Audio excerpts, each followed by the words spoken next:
Everything seemed to be working for this killer character. Amazing looks, creative designs, well-planned stories. That was until apparently nothing was working for her. Today, we're here to discuss the character that has caused quite a stir in the Dead by Daylight community. That's right, we're talking about the controversial Skull Merchant from Chapter 27, Tools of Torment. Now, if you're a seasoned player of Dead by Daylight, you know that new chapters are usually met with a mix of excitement and curiosity. But with the Skull Merchant chapter, things seem to have taken a different turn. The moment the Skull Merchant was introduced, players had high hopes for this futuristic addition to the roster. We were promised high-tech gameplay, intriguing mechanics, and a character that would leave a lasting impact on the game. However, it seems that the reality fell far short of most people's expectations.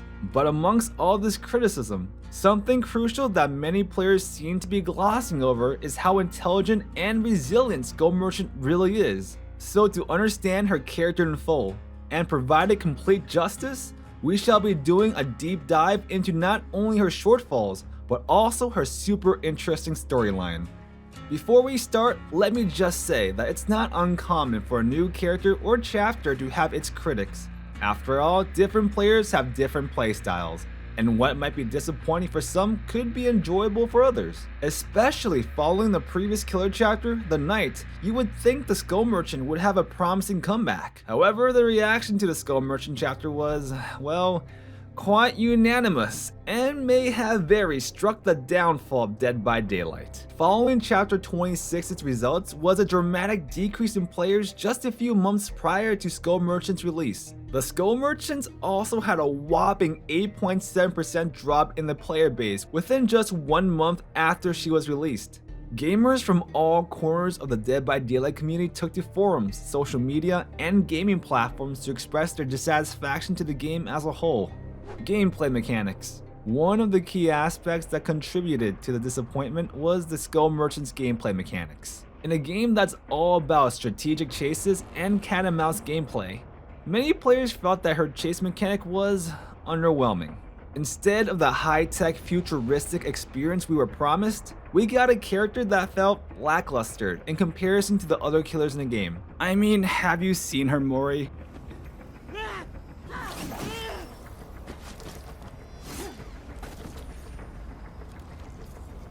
The Skull Merchant's ability to place passive drones around the map for surveillance was initially intriguing. However, in practice, it lacked the impact that players had hoped for. Skull Merchant is notoriously known for holding a 3 generator in the same area, making it impossible for survivors to repair generators, which many players find frustrating. Because of this, imagine having to play in this game for an hour. 1 hour later. Whereas a typical game lasts around 15 minutes. The passive nature of her power left players feeling like they were missing out on the heart-pounding chase action and strategy that defines Dead by Daylight. Honestly, the Skull Merchant's lore stumbled into Dead by Daylight like a sci-fi character crashing a horror party. Fans accustomed to the game's eerie narratives were met with a cybernetic puzzle that felt more Terminator than terror. The disjointed backstory clashed with the game's haunting ambience, leaving players scratching their heads instead of trembling in fear. All around disaster. I think this is one thing even the people who are not too opposed to her character can agree with. That her lore was absolute trash. The lore's forced infusion of surveillance drones and 80s action vibes only added to the confusion, making it seem like the character had taken a wrong turn from a different dimension. In a game where lore sets the spine-tingling stage, the Skull Merchant's narrative clearly missed the memo. Another point of contention was the Skull Merchant's design itself. Dead by Daylight is known for its diverse cast of killers, each with their own unique style that fits the game's overarching theme. The futuristic, tech-savvy concept behind the Skull Merchant felt somewhat disconnected from the horror-inspired atmosphere that the game was known for. Now, I want to be fair to the developers. Sometimes our own expectations can play a role in our perceptions of a new character. The character genuinely did have a lot of time and effort put into it, and it shows, with the well-crafted storyline to the well-developed add-ons. Where there is a lot wrong with the character, there is also plenty the developers did right with her. Early life. Before she was Skull Merchant, she was Adriana Imai. Amid the colorful rhythms of Fortaleza, Brazil, Adriana's early life was a testament to her knack for blending business with a bit of mischief. Born into a household with Seda, the talented manga illustrator, and Belinda, the jazz club owner, Adriana was destined to stand out. Every school day, Adriana would enter her classrooms, her mind humming with tales she'd heard from her father the night before. His imaginative characters weren't just bedtime stories for her. They were the essence of her creativity. It was no surprise to anyone that Adriana consistently topped her class. In the schoolyard, while most children were busy trading stickers or trying to best each other at hopscotch, Adriana was always a few steps ahead.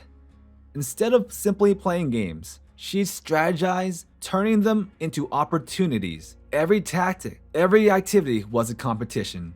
And, to be fair, she often won. Her competitive streak was not just a spark, it was a thwack, resonating across her life.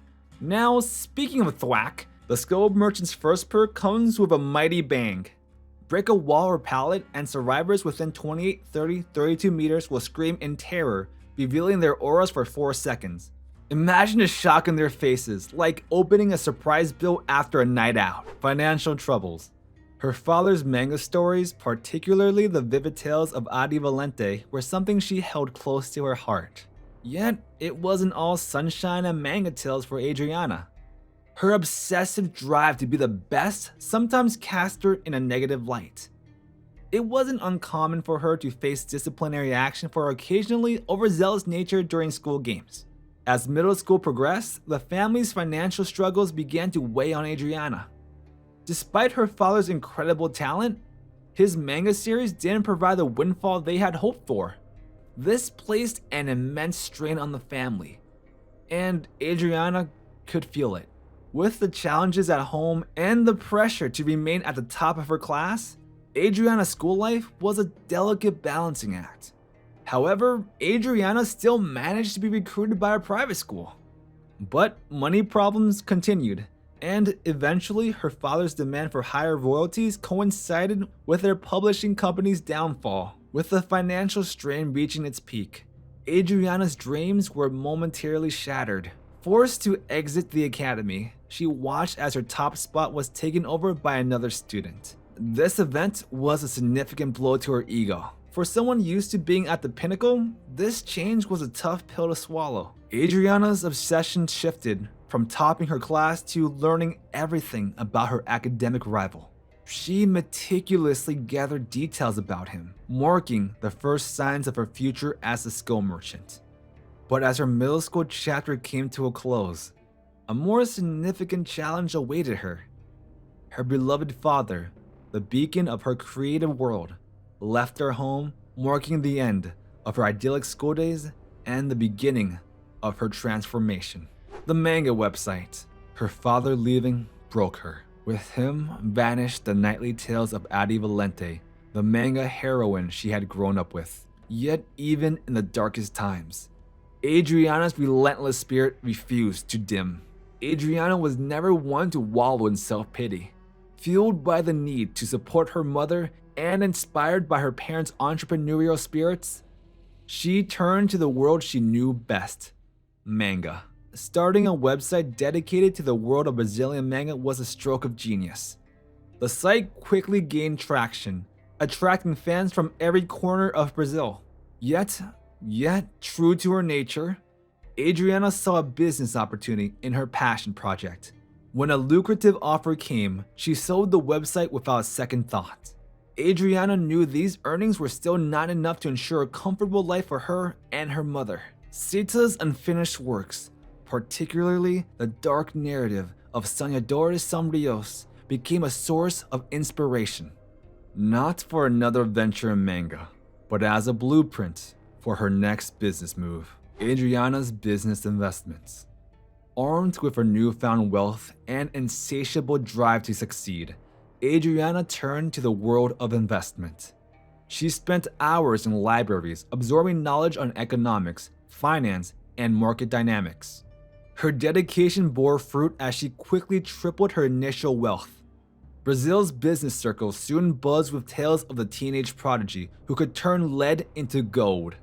Companies she bought were methodically stripped of their excesses, with non-union workers often replacing the existing staff. These ruthless tactics earned her a feared reputation. Yet for Adriana, it was all just a game. One she was determined to win at any cost. Just like her cutthroat business strategies, her second perk is leverage. When you have the leverage perk, every time your killer hooks a survivor, they gain a token, and you can earn up to 10 tokens. For each token your killer has earned, reduces the speed at which survivors can heal by 3, 4, and 5% for 30 seconds, making it harder for them to recover from their wounds. Adriana's words are, "The best way to raise profit is to cut expenditures. Cut everything." Her business pursuits were not her only obsession. The unfinished tales of the skull merchant, the sinister character her father had conceived, was all she thought about. As her corporate empire grew, Adriana saw parallels between her actions and those of the fictional skull merchant. The line between business and pleasure blurred. Her acquisition methods grew darker. Company heads who posed a threat were not just outmaneuvered in the boardroom, they were hunted outside of it. Drawing inspiration from the skull merchant's modus operandi, Adriana would meticulously study her targets, waiting for the perfect moment to strike. Adriana's first kill. One such encounter brought her back to her roots in Brazil. A renowned manager of a fireworks company known for its infamous survivor tours became her latest prey.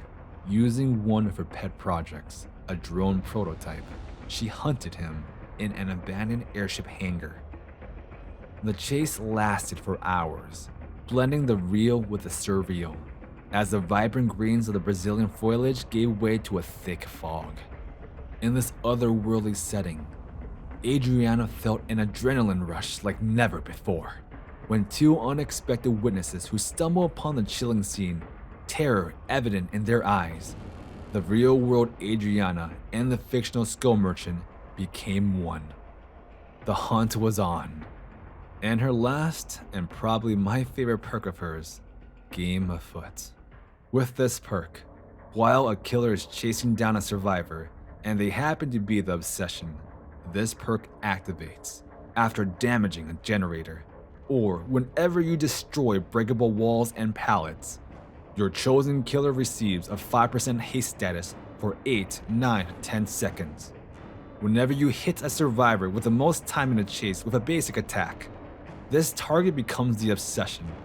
The killer can only be obsessed with one survivor at a time, so this perk does not create multiple obsessions.